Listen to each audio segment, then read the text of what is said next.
ยอมอนุรักษ์รักษาศีลธรรมะพระสังฆาพระเก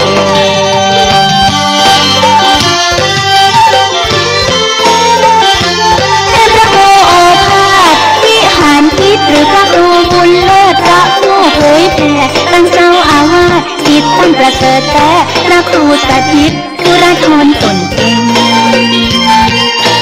ได้บุญองค์ลบประธรรมสนับสนุนชี้หนตามบุญนำพระธรรมเผยแผ่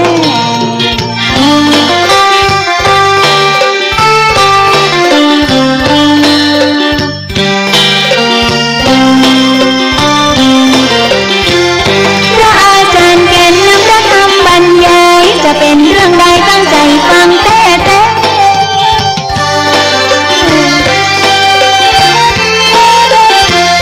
ินเจ้าสิเขาฟังธรรมะหายแผ่เชิญก็เชิญแม่บุญขึ้นฟังกันบรรยายเนื้อหาสาระเป็นมุขปาฐะสู่พี่น้องคนฟังธรรมะเปรียบเหมือนมนตาเดินตามแนวทางผู้รู้ผู้ตื่น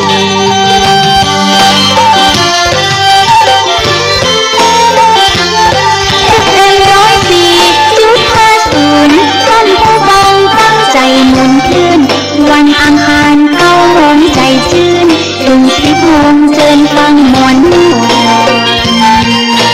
มงคลเชิญฟังธรรมะเหมือนต้นพระน้ำมนต์ได้ฟังได้ยนต์จิตใจสดชื่น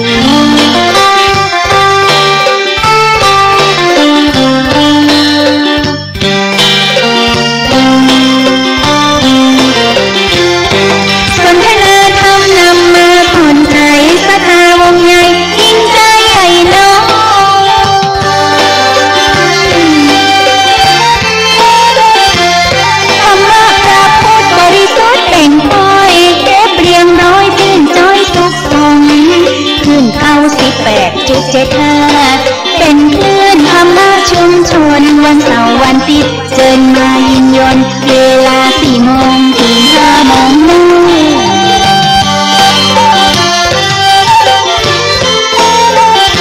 คลื่นธรรมะชุมชนวัดห้วยตองซับผู้ฟังที่รักเชิญมาเบิ่งเนื้อต้นอุปธรรมตั้งมีพาวเวอร์เชิญมาฟังเนื้อสายน้องสายพี่โดนได้สดับรับฟังบรร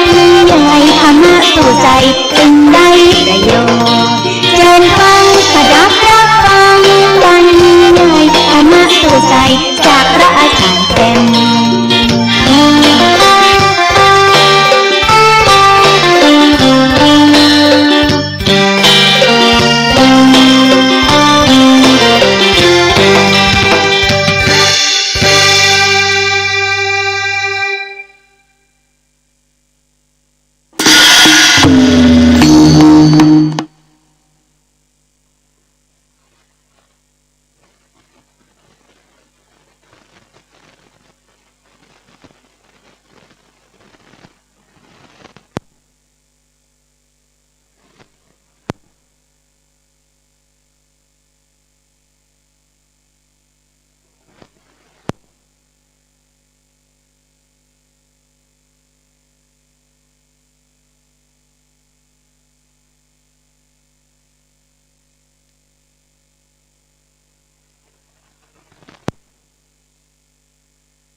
เจริญสุขเจริญศรี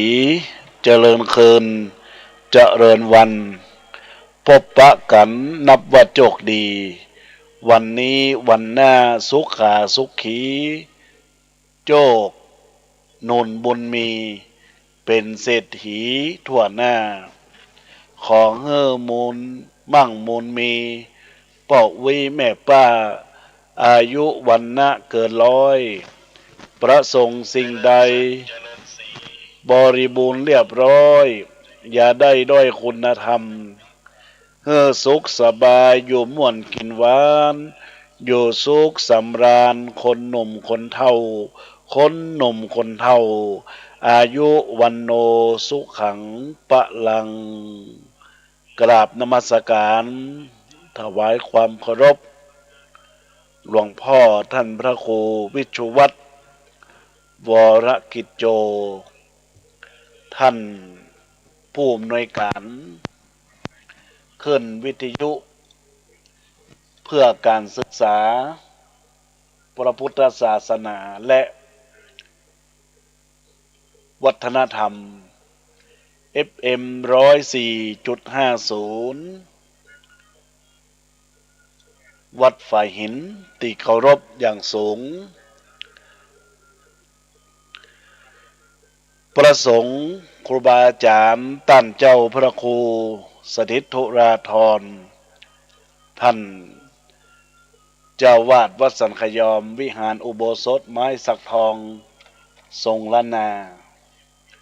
พระสงฆ์เถรานุเถระครูบาอาจารย์จุตนจุองค์จุรูปเจริญพรเจริญธรรม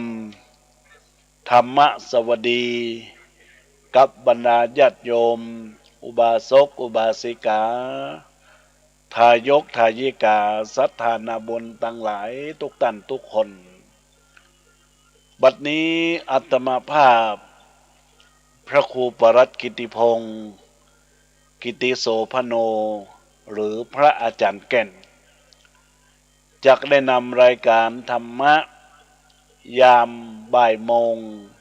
เพื่อสันติภาพได้เข้ามาสู่การพบปะกับบรรดาญาติโยมอุบาสกอุบาสิกาทายกทายิกาสัทธานาบุญตั้งหลายก็เนื่องด้วยสัปดาห์นี้ก็เป็นกาลเวลาประจำวันพฤหัสบดีเวลาบ่ายโมงถึง2 โมงอาตมาภาพก็จะได้นำหลักธรรมเข้าสู่หัวอ้อมหัวอกหัวใจกับบรรดาญาติโยมปัจจัยว่ามาสั่งหรือมาสอนเป็นการชี้แนะแนวทางแห่งการประพฤติปฏิบัติหลักแห่งการสร้างกุศลคุณงามความดีดาวดวงเคลื่อนเดือนเคลื่อนคล้อยบ่อน้อยนายแหนงตะวันสีแดงสาดแสงส่องแจ้งพระจันทร์ลาจรหายยามใกล้แจ้งเกาะได้หันแสงแห่งฟ้าดุจคนใจดีดังสีแสงแห่งฟ้าส่องสายโลกล่าอำพรเป็นคนมนุษย์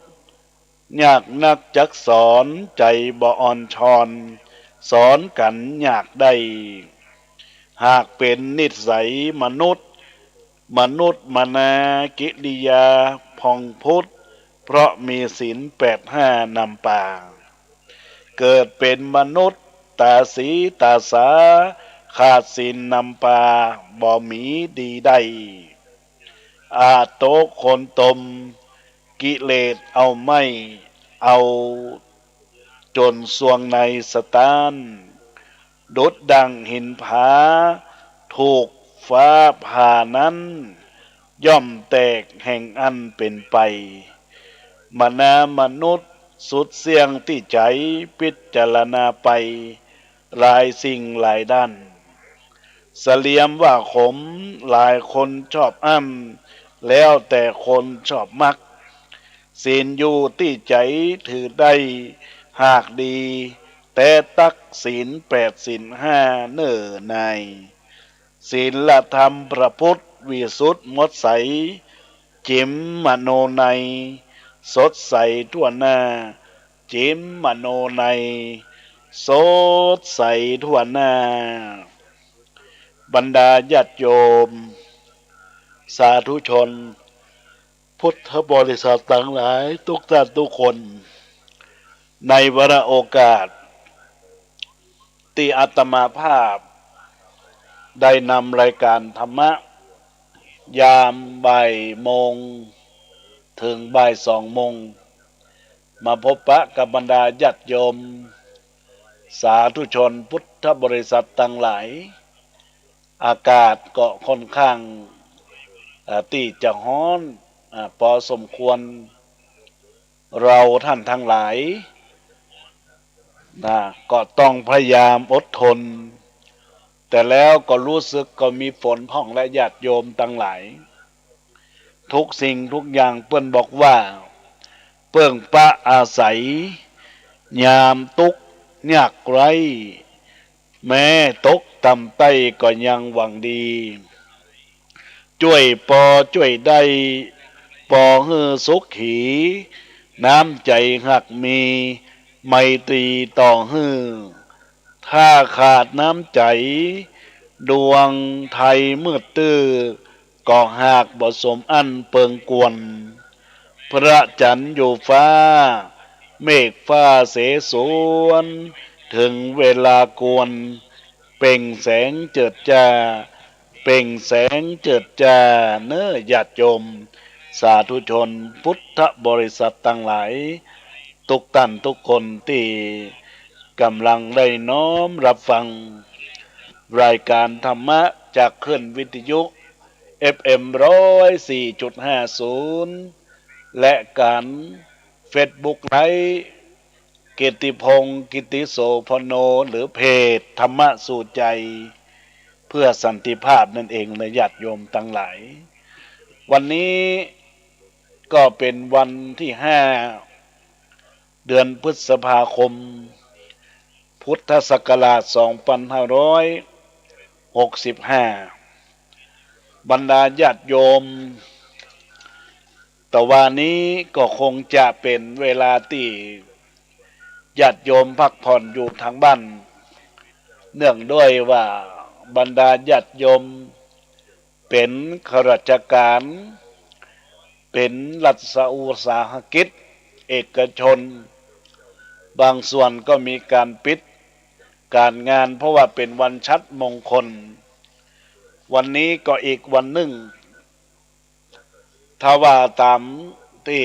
สมัยก่อนก็ว่าวันนี้ก็เป็นวันชัดมงคลเนื่องจากว่าในรัชกาลที่10ก็ต้องเปลี่ยนเป็นเวลาของวันที่4 พฤษภาคม 2565ก็ตรงกับวันพุธเมื่อตะวานี้เอง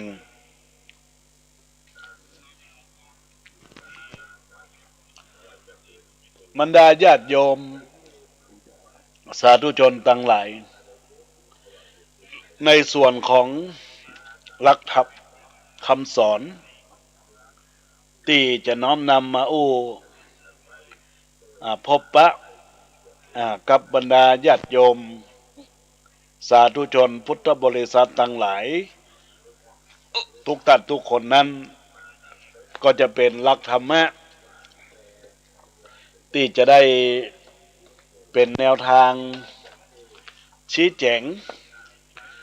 ให้บรรดาญาติโยมสาธุชนเราเจ้าข้าทั้งหลายได้เป็นแนวการประพฤติการปฏิบัติสร้างกุศลคุณงามความดีไว้กับตัวไว้กับตนสิ่งใดที่ได้ทำดีแล้วก็คือทำดีไปตลอดไปส่วนกาลที่บรรดาญาติโยมเราท่านทั้งหลายได้คิดผิด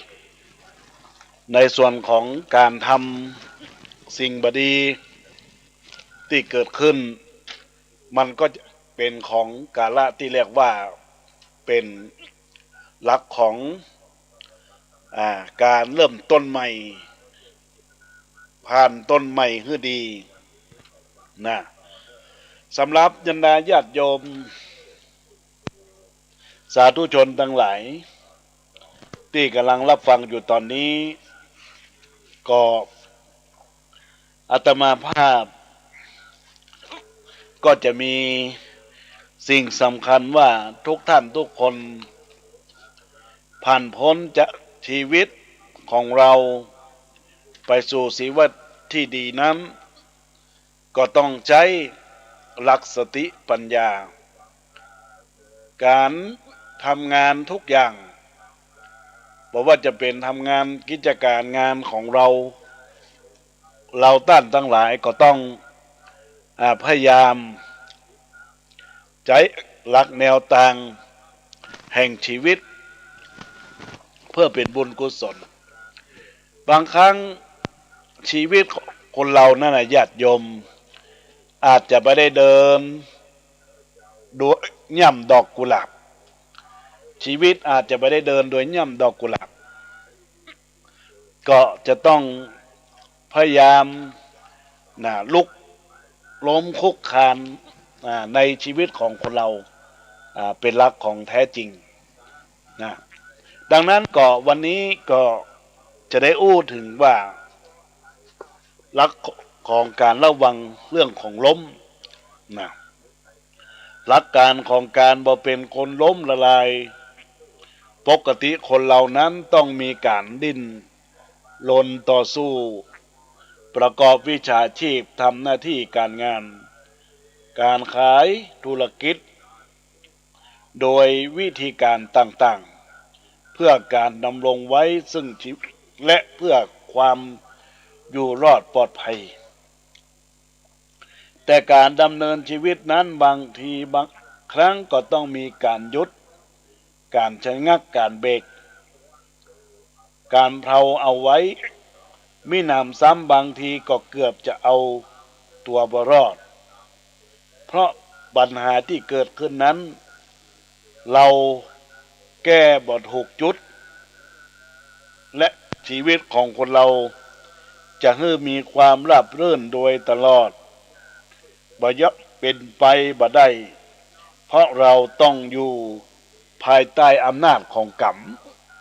คือการกระทำที่เราทำเหมือนกับการใจรถบดถนนทางแต่ละแห่งย่อมมีการตกหลุมตกร่องกันด้วยเหตุปัจจัยต่างๆแต่เพื่อความปลอดภัยของผู้ที่นั่งบนรถและเพื่อป้องกันการชำรุดเสียหายของรถก็ต้องหาวิธีการหลบหลีกเว้นสิ่งเหล่านั้นจึงมีความจำเป็นอย่างยิ่งที่จะต้องมีการประคับประคองบ่ให้การเดินทาง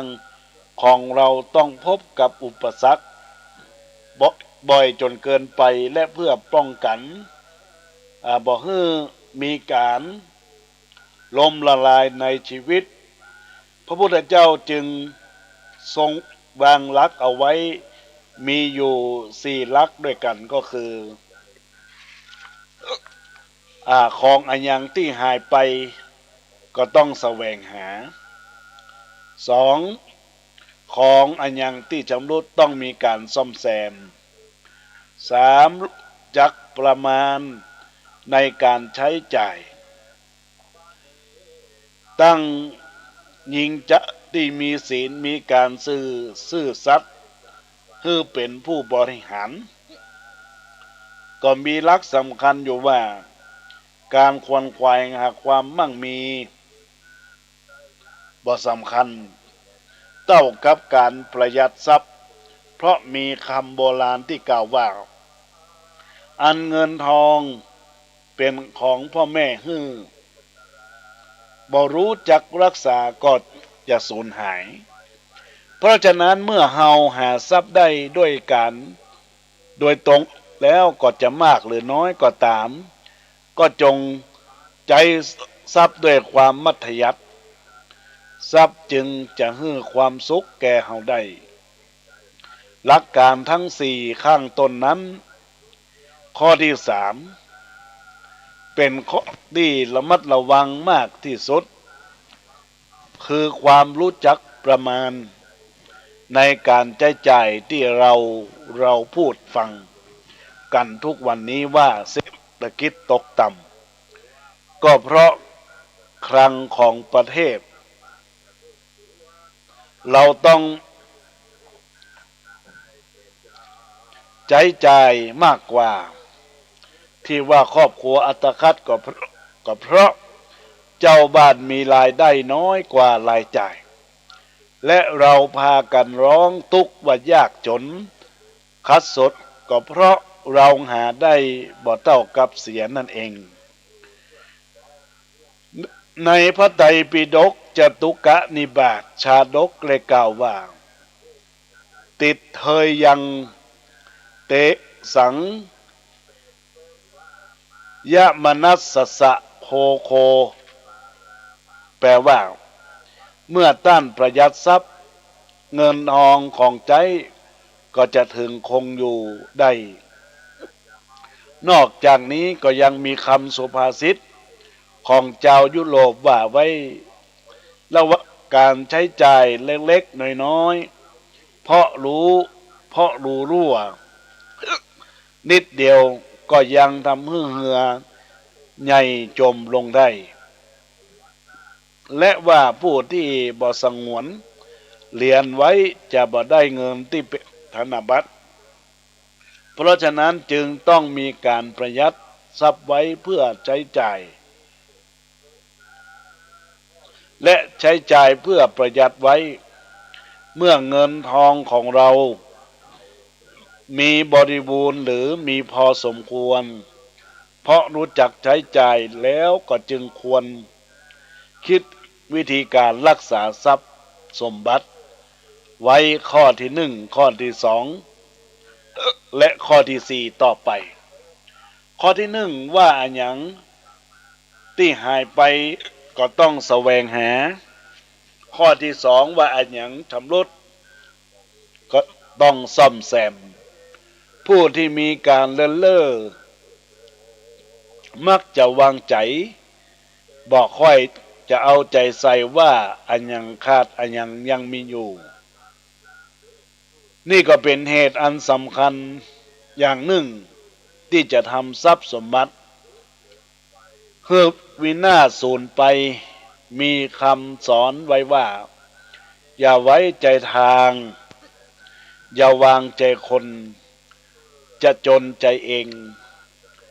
เราจะปล่อยงัวหาย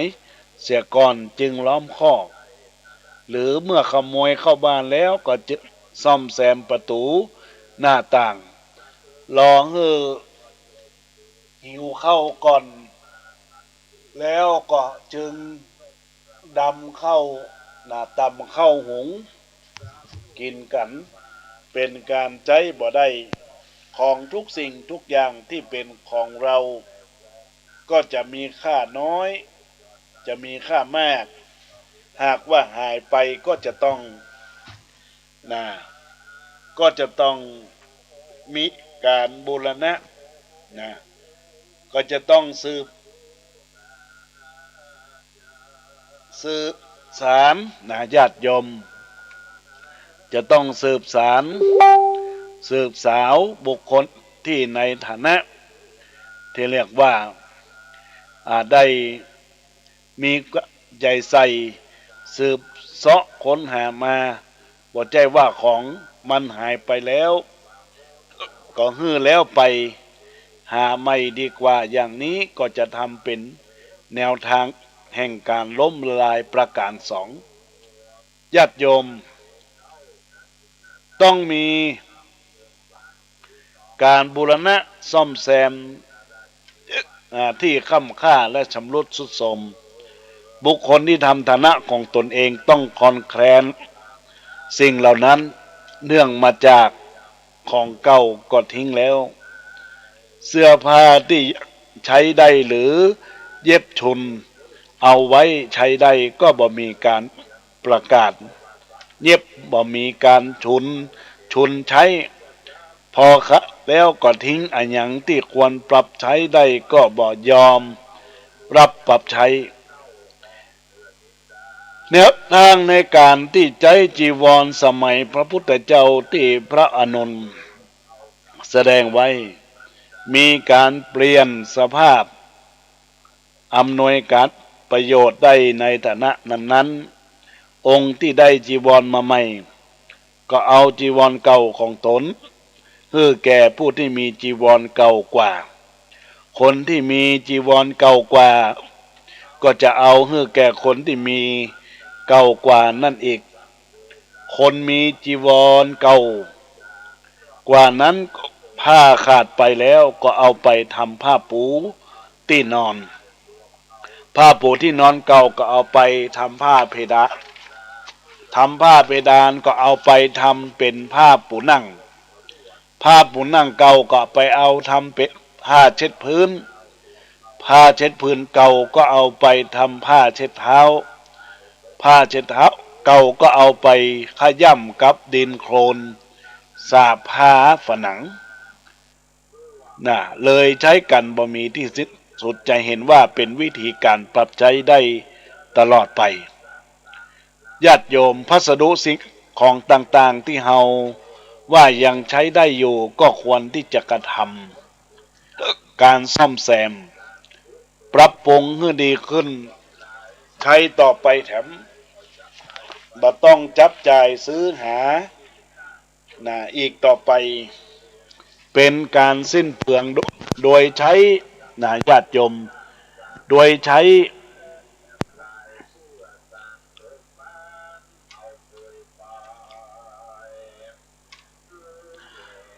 ใจเหตุเพื่อที่จะมีการรู้จักความประมาท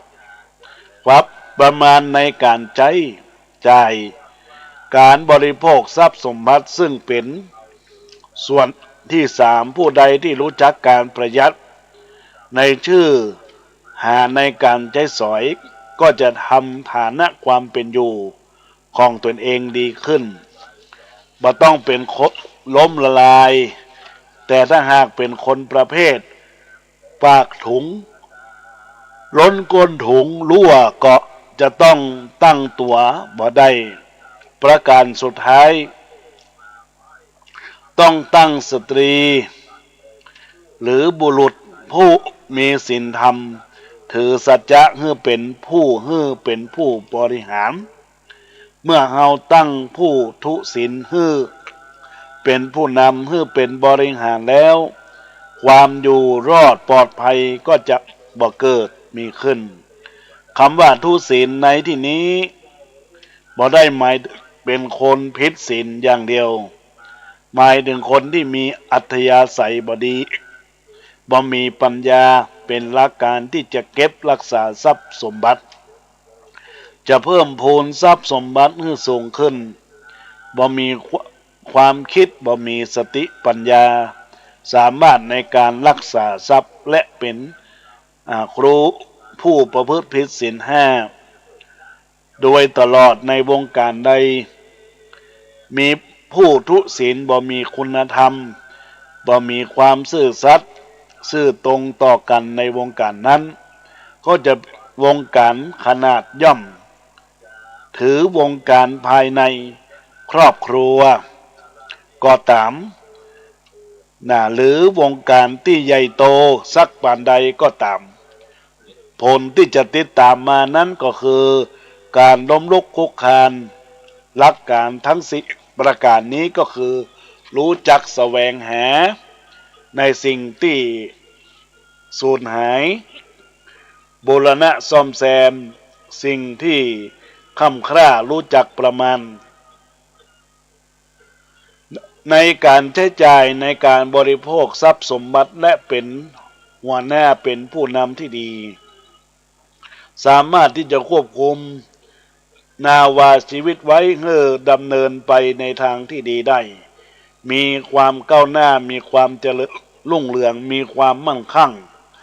โดยโภคทรัพย์สมบัติทำให้ฐานะของ ตนบ่ต้องเป็นผู้ล้มละลายจึงขอทุกท่านนำธรรมทั้ง4ประการนี้เป็นเครื่องดำเนินชีวิตมีธรรมะประจำใจรู้เท่ารู้ทันในดำเนินชีวิตของตนเองตลอดไปทุกท่านเนอะญาติโยมสาธุชนทั้งหลายตอนนี้บรรดาญาติโยมก็ได้รับฟังในชีวิตของเราว่าชีวิตของเรานั้นอย่าลบนะอย่าต้องฟันฝ่าอุปสรรคปัญหาไปได้นะแล้วก็สิ่งที่สำคัญเราท่านทั้งหลายจะต้องก่อด้วยวิถีชีวิตที่มีความสุขกายมีความสบายใจปรารถนาสิ่งใดก็จะได้มีสิ่งนั้นได้มาขัดข้องหมองใจนะญาติโยมและท่านทั้งหลายดังนั้นแล้วเมื่อบรรดาญาติโยมลองตั้งพิจารณาถึงหลักแท้จริงในญาติโยมก็เป็นบุญเป็นกุศลกับทุกคนทุกท่านเป็นสิ่งที่ดีกับตัวตนของเราตั้งหลายในโอกาสในครั้งนี้บรรดาญาติโยม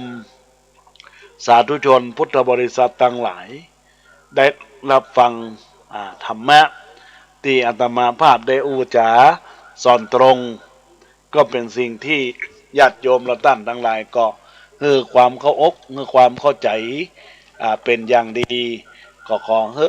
บรรดาญาติโยมจงมีความสุขจงมีความเจริญในหน้าที่กิจการงานทุกสิ่งทุกอย่างเนอะตอนนี้บรรดาญาติโยมท่านใดได้รับฟังอาตมาภาพก็จะได้ทักทายอุจากับบรรดาศรัทธาญาติโยมในส่วนของการไลฟ์เฟซบุ๊กได้ฝากข้อความเข้ามาก็มีคุณโยมคนร่วมนั่งบางได้นมัสการเข้ามาเจริญพรกับคุณโยมนิชมนแสงคำได้ทักทายเข้ามาเจริญพรกับแม่อัมภัยวีรศักดิ์แล้วก็เจริญพรกับแม่สุนีกองบุญเจริญพรกับแม่จันเพ็ญคำโพธาเจริญพรกับคุณโยมบุญเฉลียวสีบุญเรืองเจริญพรกับคุณโยมดลุณีอุทลาเจริญพรกับเฟซบุ๊กจื่นนุ้ยแม่น้องบีมเจริญพรกับคุณโยมพิมพ์ทองไข่โต๊ะเจริญพรกับคุณโยมแม่มาลีนภิกุลเจริญพรกับคุณโยมประภัยผ่องศรีคุณโยมพินชริยานิติประสาทได้ทักทายเข้ามาเจริญพรกับแม่อัมพรกันทมีจากเวียงหนองล่องได้ทักทายเข้ามาแล้วก็ยังมีแม่นวลนิดชาวชาติแล้วก็เจริญพรกับคุณโยมแม่ครูเหรียญทองจันทีได้ทักทายเข้ามาพร้อมอนุโมทนาขอบคุณยังบุญญาติเจตนาที่เกิดจากจิตจากใจจากคุณแม่เหรียญทองคุณแม่ครูเหรียญทองจันทีได้น้อมถวายจตุปัจจัย300 บาทเป็นการบำรุงกะน้ำกับไฟของทางสถานีกระจายเสียงของทางวัดสันขยอมเพื่อเป็นบุญเป็นกุศลก็ขออนุโมทนาขอบกับแม่ครูเหรียญทองจันทีร่วมทำบุญมา300 บาทมาณโอกาสนี้ก็เป็นบุญเป็นกุศลจากจิตจากใจวักนาหาได้ของแม่ครูเหรียญทองจันทีคือแม่ได้มีความสุขมีความเจริญก้าวหน้ารุ่งเรืองในชีวิตเป็นที่ฮักของลูกของเต้าเป็นที่ฮักของลูกของหลานเป็นที่ฮักของคนทั้งหลายและมนุษย์เจ้าเทวดาเนออนุโมทนาขอบคุณในจตุปัจจัย 300 บาทในโอกาสร่วมทำบุญค่าน้ำกับไฟกับทางอาตมาภาพพระครูประรัตน์กิติพงศ์กิติโสภโนหรือพระอาจารย์แก่นสำนักวัดสันขยอมวิหารอุโบสถไม้สักทองสงละนานณโอกาสนี้ก็ขออนุโมทนาเนก็ขอขอบคุณอย่างยิ่งเนอะคุณโยมแม่มาณโอกาสนี้ตัวแล้วก็ยังมีบรรดาญาติโยมสาธุชนพุทธบริษัทต่างหลายทักทายเข้ามาในไลน์ใน Messenger ของ Facebook เจริญพรกับคุณโยมกัลยาณิตาทองในโอกาสที่ได้ทักทายเข้ามาในกล่อง Messenger ก็ขออนุโมทนาขอบคุณกับคุณโยมกัลยาณิตาทองที่ได้ร่วมบริจาคหุ่นรูปเหมือนหลวงพ่อพระครูพาดวิหารกิจจตุปัจจัย500 บาทก็รับแล้วก็ขออนุโมทนาขอบคุณกับคุณโยมกัลยาณิตาทองจากบ้านพรเพ็ง2สันขยอมใต้อำเภอสันทรายจังหวัดเชียงใหม่มาณโอกาสนี้ด้วยขออนุโมทนาบุญเนอแล้วก็ขออนุโมทนาขอบคุณครับคุณโยมทุกท่านทุกคนที่ได้ทักทายเข้ามาซึ่งในโอกาสวันนี้อาตมาภาพได้ไปงานเก็บอัฐิกระดูกของหลวงพ่อพระครูสถิตวิริยาพรประทีปฐานะวิดีโอทิตะวิดีโอที่วัดเมืองเลนอดีตเจ้าคณะตำบลเมืองเลนอดีตเจ้าวาดวัดเมืองเลนก็ต้องขออนุโมทนาขอบคุณกับคุณโยมแม่อาลีสดับได้ร่วมทำบุญมาในโอกาสนี้แล้วก็ได้น้อมถวายน้ำ1 แพ็คและข้าวสารจำนวน10 ลิตร1 ถุงมาณโอกาสนี้ตัวก็ขออนุโมทนาขอบคุณเป็นอย่างยิ่งที่ได้ร่วมบุญร่วมกุศลมาณโอกาสนี้ก็ขอเป็นบุญกุศลกับคุณโยมแม่อารีสดับบ้านเมืองเลนตำบลเมืองเลนอำเภอสันทรายจังหวัดเชียงใหม่ที่ได้ทักทายเข้ามาเป็นบุญเป็นกุศลในโอกาสปัจจุบันนี้เนอะญาติโยมท่านใดอยากจะมีส่วนร่วมอยากจะใครทักทายเข้ามาเข้ามาในรายการในโอกาสนี้ก็เบอร์โทรศัพท์0962629694ก็เจริญพรได้ทักทายเข้ามาเป็นบุญกุศลติจะได้ทักทายอู้จาในรายการธรรมะในโอกาสนี้ในญาติโยมเปิ้นบอกว่าความไทยที่เฮาอยู่ไทยแลนด์นะญาติโยมตอนนี้มีสายเข้ามาเนอะเจริญพรแม่ลำพันธ์ก้อนแก้วแม่แดกเจ้าไหว้สาเจ้าท่านเป็นจะได้พ่องสบายดีกับแม่เจ้าสบายดีท่านจ้าว่าใดอย่างก็ทำบุญข้าวสารกับเจ้าแม่ร่วมทำบุญข้าวสารเจ้าเดี๋ยวแม่ร่วมบุญ500เนาะค่ะ500เนาะมีข้าวสารกันอย่างพ้องค่ะถวายข้าวสารกับน้ำแม่ข้าวสารกับน้ำ500เนาะค่ะจ้าอนุโมทนาขอบคุณกับแม่ลำพันธ์แดงแม่แกงก็แก้วเนอจ้าได้ทักทายเข้ามาจ้าสาธุตาน้ำเป็นเศรษฐีนะแม่เนอจ้าสาธุยินดีจ้าสาธุรวยกันนะเนอขอบคุณอนุโมทนากับแม่ลำพันธ์แม่แดงก้อนแก้วได้ทักทายเข้ามากับอาตมาภาพจะร่วมทำบุญเป็นข้าวสารกับน้ำถวายพระสงฆ์ภายในวัดก็ร่วมทำบุญมา500 บาทมาณโอกาสนี้ก็เป็นบุญเป็นกุศลตามจิตเจตนาของพระศรัทธาญาติโยมกับแม่แดงแม่ลำพันธ์ก้อนแก้วแม่ลำพันธ์แม่แดงก้อนแก้ว จากบ้านจุมปะลาวอำเภอสันปะตองจังหวัดเชียงใหม่ได้ตานน้ำเป็นเศรษฐีตานข้าวสารสมบูรณ์แข็งแรงโรคภัยไข้เจ็บรวยเฮงเนอกับแม่ลำพันธ์แม่แดงก้อนแก้วร่วมทำบุญมา500 บาทในโอกาสนี้นะขอขอบคุณเนอในกุศลและเจตนาของคุณโยมแม่ตัวก็ทักทายกับคุณโยมธนวันนะพูดงามได้ไหวสาเข้ามาอนุโมทนาขอบคุณเป็นบุญเป็นกุศลกับมูลศรัทธาญาติโยมทั้งหลายตอนนี้คุณโยมแม่ประจงมนเตชะกุลพงกรแม่ประจงมนเตชะกุลพงกรหรือว่าแม่นวลเปิดได้ทักทายว่าพระอาจารย์แก่นเวลาแม่เปิดฟังกดไลค์บ่ได้เจ้ามันเป็นเพราะหยังมันบอกต้องลงทะเบียนลงชื่อเข้าใจอันหยังบอกเข้าใจเจ้าเดี๋ยวต้องให้ลูกช่วยพอให้บัดเดี๋ยวนี้ระบบมันเปลี่ยนแม่ Facebook มันเปลี่ยนมันจะถามมันจะถามว่าเฮาชื่ออีเมลก็คือสิ่งที่เขาจะเข้าป้อนให้มันแล้วก็เข้าถามเกี่ยวกับ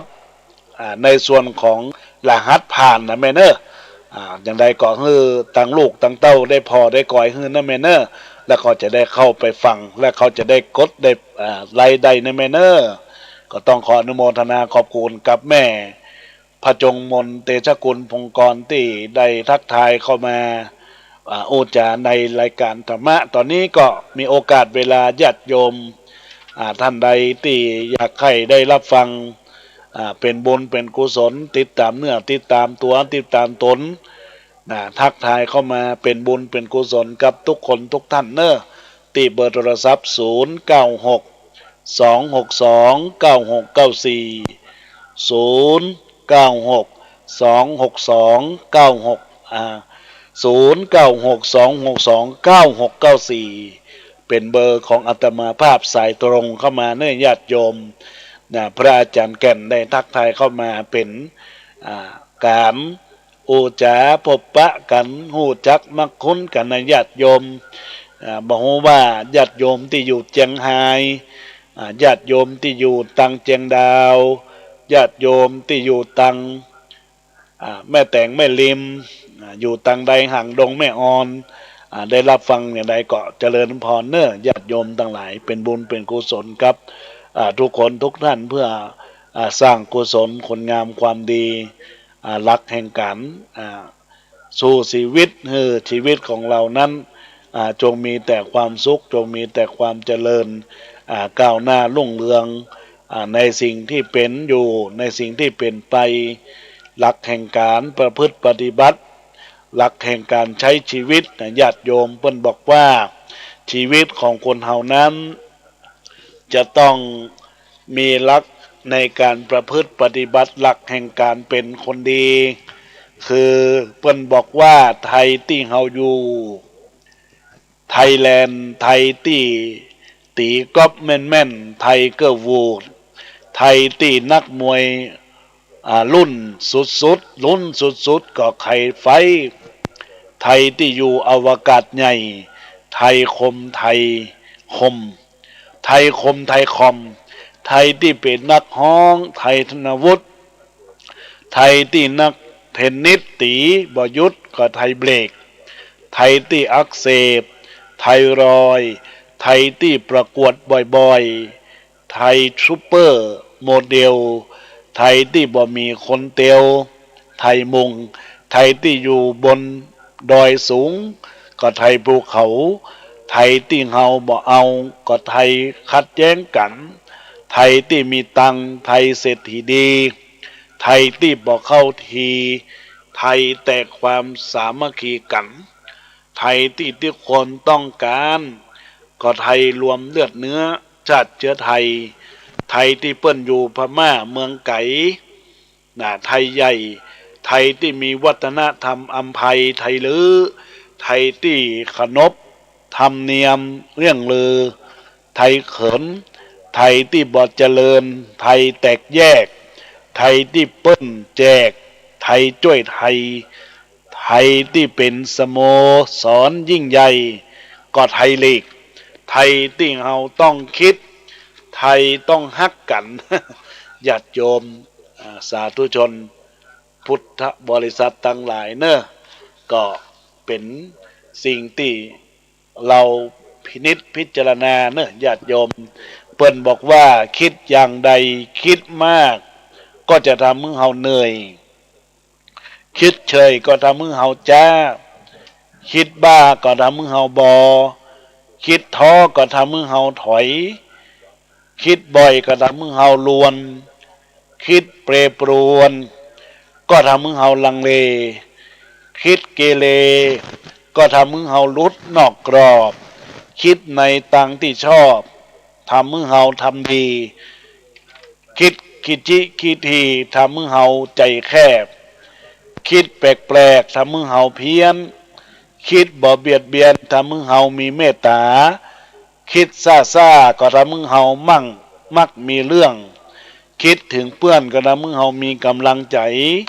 คิดถึงพระรัตนตรัยก็ทำให้เรามีศรัทธาคิดถึงบิดามารดาก็ทำให้เรากตัญญูคิดถึงคุณครูก็ทำให้เรามีความรู้คิดถึงชู้ก็ทำให้เรารู้สึกผิดคิดถึงกิ๊กก็ทำให้เราหลายใจคิดถึงอันตรายก็ทำให้เราบ่ประมาทคิดถึงการบริจาคก็ทำให้เรามีบารมีคิดพระเจ้ามีบุญนะก็ต้องเป็นพระเจ้าที่สร้างบารมีคิดถึงครูบาเจ้าศรีวิจัยก็ทำให้เรานั้นไซเป็นคนดีศรีล้านนาเนอะญาติโยมนี่ก็ขอฝากกับบรรดาญาติโยมสาธุชนพุทธบริษัททั้งหลายที่รับฟังรายการธรรมะในโอกาสนี้เนอะก็ยังมีโอกาสกาละเวลาได้ทักทายเข้ามาเป็นขวัญเป็นกำลังใจแก่กันและกันในญาติโยมทั้งหลายที่เบอร์โทรศัพท์096-262-9694 อัตมาภาพก็รับสายหน้าไมค์กับบรรดาญาติโยมสาธุชนพุทธบริษัททั้งหลายได้ทักทายเข้ามาเป็นบุญเป็นกุศลทุกคนทุกท่านเพื่อสร้างกุศลคุณงามความดีสำหรับบารมีบุญที่เราจะร่วมสร้างในโอกาสที่อาตมาภาพเคยประชาสัมพันธ์เนื่องด้วยคณะสงฆ์คณะศรัทธาวัดสันขยอมซึ่งอันมีท่านพระครูสถิตธุราธรเจ้าวาดวัดสันขยอมนั้นพร้อมด้วยพระภิกษุสงฆ์องค์สามเณรเจ้าจุตนจุองค์ก็จะได้สร้างหุ่นรูปเหมือนของหลวงพ่อพระครูโอภาสวิหารกิจอดีตรองเจ้าอำเภอสันทรายอดีตเจ้าวาดวัดสันขยอมเป็นตนเป็นองค์ญาติโยมทั้งหลายก็ได้ทักทายเข้ามาร่วมบุญกุศลทั้งในโอกาสใดก็ตามญาติโยมก็ทำบุญกันเข้ามาได้ก็จะปิดบุญนั้นก็เดือนประมาณสิ้นเดือนกรกฎาเนี่ยญาติโยมตอนนี้อยู่ในระหว่างการปั้นดินแล้วจะเป็นตัวเป็นองค์แล้วก็จะต้องใช้ทุนทรัพย์หลายบาทหลายสตังค์คือบรรดาญาติโยมท่านสาธุชนพุทธบริษัททั้งหลายทุกท่านทุกคนได้ร่วมสร้างกันเป็นบุญเป็นกุศลกับทุกคนทุกท่านในโอกาสนี้ก็ขอให้บรรดาญาติโยมสาธุชนพุทธบริษัททั้งหลายที่ได้รับฟังนี้อยากจะร่วมทำบุญเป็นเจ้าภาพด้วยกันก็แล้วแต่เจตนาเนอะตั้งแต่100 บาท200 บาท300 บาท400 บาท500 บาทแล้วแต่เตตนาของมูลศรัทธาทุกท่านทุกคนนะครับก็ขอเป็นบุญเป็นกุศลเป็นสะพานบุญร่วมบุญร่วมกุศลกันได้ในญาติโยมทั้งหลายก็ขอให้ญาติโยมได้ ร่วมบุญกันโทรเข้ามาอู้จากันได้ที่เบอร์โทรศัพท์096-262-9694 ทักทายเข้ามาอู้เอ่ยเข้ามาในรายการในโอกาสนี้เนอะญาติโยมทั้งหลายหรือว่ากึดใจได้ตายใจถูกอยากจะโทรหลังรายการก็โทรมาได้นะในโอกาสนี้ซึ่งก็อาตมาภาพก็ยังรับสายบุญอยู่เรื่อยๆนะญาติโยมนะก็เป็นเริ่มเป็นตนเป็นองค์แล้วนะญาติโยมปั้นดินละจะได้ลงกับผิวพันธุ์วันนะของเปิ้ลเนอร์ตอนนี้มีสายเข้ามาเจริญพรคุณพ่อแฟนมันแท้จากแม่ริมแล้วมันผมเป็นบันเทครับ พ่อฟังกะตอนนี้ผมฟังครับผมปิ้งจากวัดจะริมมานะครับ104เนาะฟัง104ครับอันบ่ได้ตักตายกันดีวันนั้นเนอะมันหลายอย่างหลายประการเป็นอย่างครับไว้โอกาสหน้าถึงจะไปแม่ริมอยู่แล้วอู้กันเนาะครับอนุโมทนาขอบขอมาให้กำลังใจท่านนะครับยินดีกับพ่อเนอะพ่อเป็นมันแท้ครับเจริญก็คุณโยมแฟนพันธุ์แท้จากแม่ริมก็โทรศัพท์เข้ามาทักทายเข้ามาในรายการก็อนุโมทนาขอบคุณกับบุญที่เกิดจากจิตจากใจของท่านทั้งหลายตามวักมาหาได้ในญาติโยมบ่ได้บักบ่ได้แบนญาติโยมทั้งหลายสร้างกุศลคุณงามความดีไว้กับตัวไว้กับผลไว้กับภพนี้ภพหน้าก็จะมีแต่ความสุขและความเจริญจงปิดหูปิดตากันเสียบ้างแล้วทุกอย่างจะดีไม่มีปัญหา